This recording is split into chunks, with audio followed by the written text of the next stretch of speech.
Warning, censorship. Warning, censorship. Warning, censorship. Good afternoon, good evening, and good morning to everybody across the world, including my friend Keean Bexte, who is coming to me live from where, Keean Bexte? Let the people know. I'm in one of Justin Trudeau's COVID jails. It was a long process to get here, and I wanted to come here for quite a few reasons, but mainly because Rebel News seems to be the only organization that's practicing real journalism right now. There's a lot of journalists. If you go on Twitter, you can check it out. They're furious that I'm here. They're furious that I've come here and put myself in this position so that I could expose something from the inside. I don't regret being here. This was my own decision to come here, and I think it was an important one because what's going on in these institutions is horrendous. It is a violation of, I think, our Constitution in multiple ways. It's a violation of our rights. People are getting sexually assaulted in these rooms. People are being starved from, food isn't showing up. Water is being withheld from them in Montreal, at least we've seen. I'm in Calgary right now. I'm at the Acclaim Hotel, if anyone wants to come and wave to me from the window. And I'm just here, in real time documenting the process so that we have at least some account from the inside that we can relay to people because, this started as a hoax, right? A hoax. The CBC said that this was a disinformation campaign and these certainly don't exist. Daddy Trudeau would never do this. But what do you know? Rebel News reported on these months ago. I reported on some quarantine camps in Manitoba just, back in November, I think it was. And we were told, we were laughed at by the mainstream media, by the Toronto Star losers who say that, this could never exist. This would never happen in Canada. Well, guess what? It is. And people are being hurt, permanently scarred for the rest of their lives in these rooms. And there's some seriously bad cases. There's some cases that, are not as bad. But that doesn't take away from the fact that this is a constant violation of our rights just being in here. The process to put us into these COVID jails is a violation of our rights as well. There's a long story, and we're going to be publishing a full account of it on a video of the tests that were required to get in here. Those tests were violations of our rights as well. They requires the government to stick a foreign object in your body. This isn't China. We have a right to say no to that. It's actually in the quarantine law. Check it out at section 14.1. This is a mess. It's a scam of proportion in the proportion and magnitude of SNC-Lavalin and the We scam. Let's start off with me calling the front desk for food last night. I was and I'll set this up. I came to the hotel quarantine jail at I'd been here for about 4 hours, and when I was brought here, they said, call into this phone number and your food will be brought to your jail cell door. And I did that, and then I waited for 4 hours. And here's the phone call when I was trying to call to see when can I get some food? Am I going to have to skip the dishes, maybe get a pizza delivery guy to come onto the quarantine floor of this hotel? Here's what happened.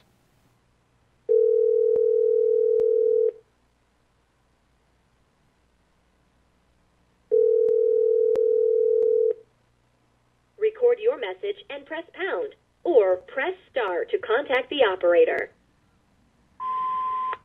Hey, I see on this sheet that dinner's supposed to be delivered between 7 p.m. and 8 p.m. and I sent in the order about 3 hours ago. I'm just wondering when it's coming. I'm really hungry. I haven't eaten, and just please give me a call when the food is coming.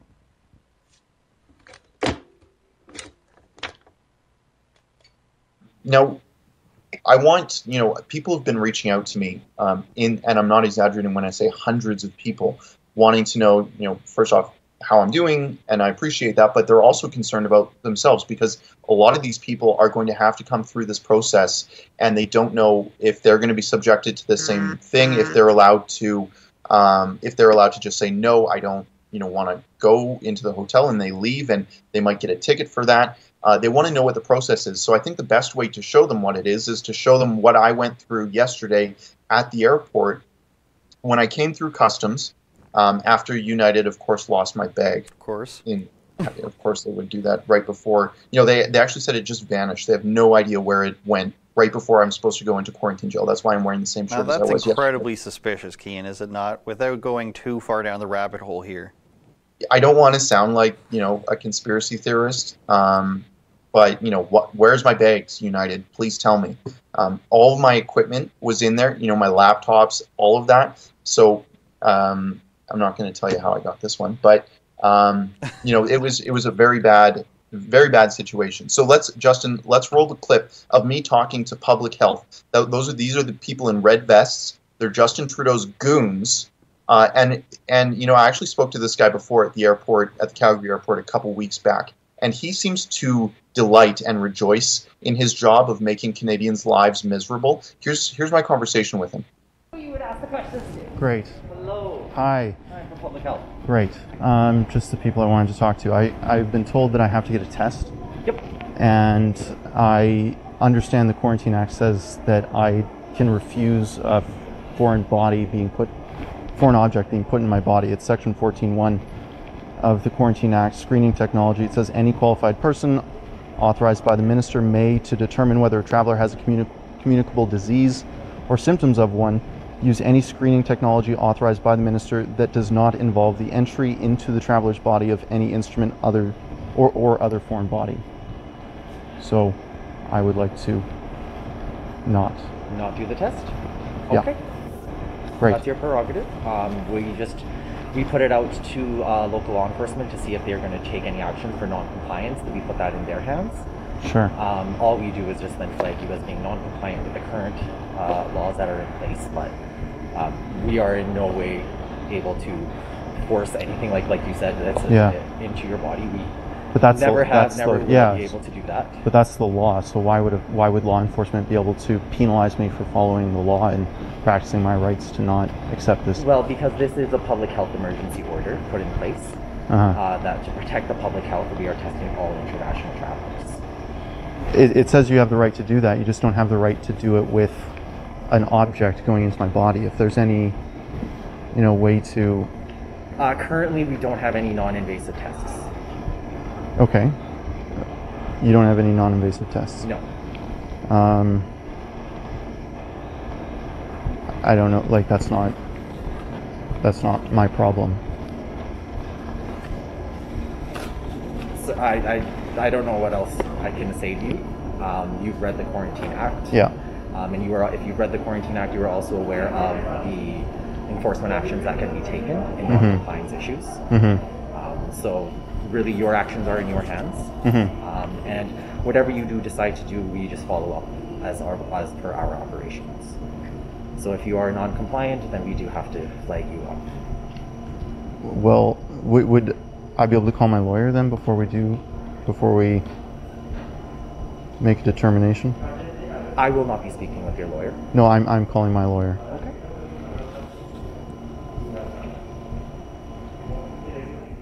Now, Keean, So go ahead.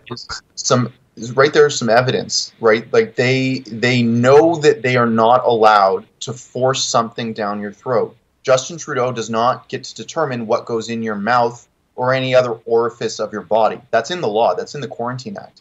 They knew that, and they decided not to have non-invasive tests, which they could have had, right? Like there's different tests, and all they had was throat swabs, and it was within my rights to say no. But then they said, well, if you say no, then we're going to sick the police after you, and fines could be in the magnitude of $750,000. Of course. So I had Rebel News can't cover that for me. If I got that fine, I would have to pay that personally, because that's a lot of money.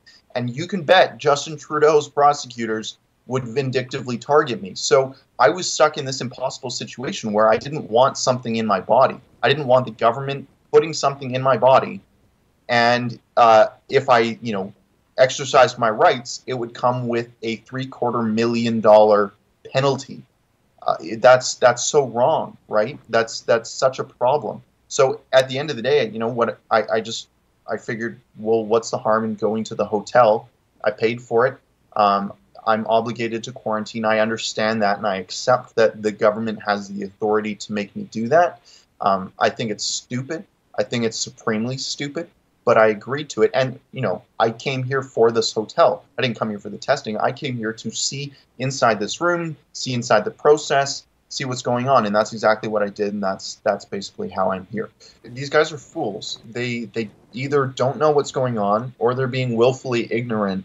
And they're putting Canadians in jeopardy. They're putting them in situations, impossible situations, where their rights are trampled on because Justin Trudeau wants to feel better about himself for being an absolute failure of a human being and a failure as a prime minister when it comes to vaccine procurement. This is all a distraction. All of it is a distraction because this doesn't have to happen. And I'll give you a perfect example of why it would have been safer for me to just go home, to my own home. I could have isolated there, kept everyone safe, not been in contact with a soul, including the people who wanted to test me, those 2 public health officials, but also the people at this hotel. Check out what happened when I came to the COVID jail. I was escorted to my room by one of the people from this hotel, and I was they walked into the room with me, but even worse, they stood in an elevator with me.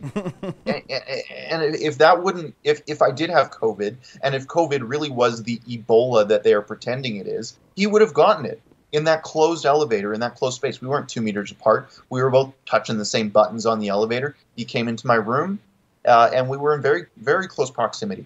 And there's a lot of grievances I have with this. There's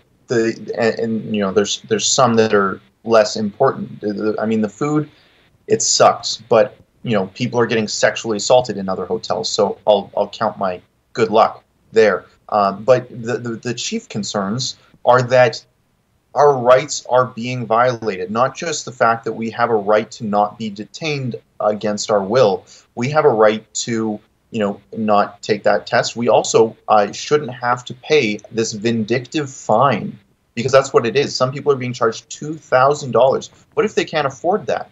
And why should they have to pay it in the first place? I'll speak about a case that one of the hundreds of people who reached out to me, a woman has to come back to Canada because she is partaking in a sexual assault trial in the court system in Canada. She was a victim of this. So she's coming to testify. And when she comes, she has to go to a quarantine hotel where people have been sexually assaulted. So she's putting herself at risk of, not just the physical risk of also being sexually assaulted, but also the mental trauma of reliving that sexual assault, knowing that they are at such high risk in these hotels. But also, why are we charging her vindictively $2,000 to come and bring justice down on her, the people who sexually assaulted her? Why are we doing that to her? And that's that's one case over here, but there's so many more. I'm a reporter. Why should I have to do this? There was a person who was down in San Francisco who was on the plane with me, who came, and she was visiting a dying son. Why should she have to vindictively? If she was a government official who was saying, yes, we should lock down everything, like Jason Kenney's cabinet who went to Hawaii. If that was the case, fine, stick it to them. But these people are just regular Canadians who are going about their lives, and they have this fundamental right to leave the country, to stay in the country, or to re-enter the country. That's right in the Constitution, the Charter of Rights and Freedoms under mobility rights. And the fact that, Justin Trudeau's just decided that those don't exist during a pandemic shows that there's serious structural problems with our confederation, with our country, and the laws that are built off of this Constitution, because they're unlawful. For Justin Trudeau and for this government, rights are an inconvenience for them. It's true. It is. This is all anyone is saying, oh, I have freedom of speech, I have freedom of assembly. Justin Trudeau has really shown who he is. He's a dictator who really wishes the Charter of Rights and Freedoms never existed. It's an inconvenience for him, and he's shown that time and time again throughout this pandemic, and this is just another example of it, how his public health officials have acted. Mm-hmm. And a lot of the premiers have said, oh, that sounds good to me. My friends, your rights aren't exactly cool anymore. Just listen to my doctor friends here that you didn't vote for. Oh, hi friends. What you just saw there is a clip from our Rebel News daily live stream show. It's fun, it's fast, and it's completely unscripted, so you never really know what you're going to get. Just go to rebelnews.com/livestream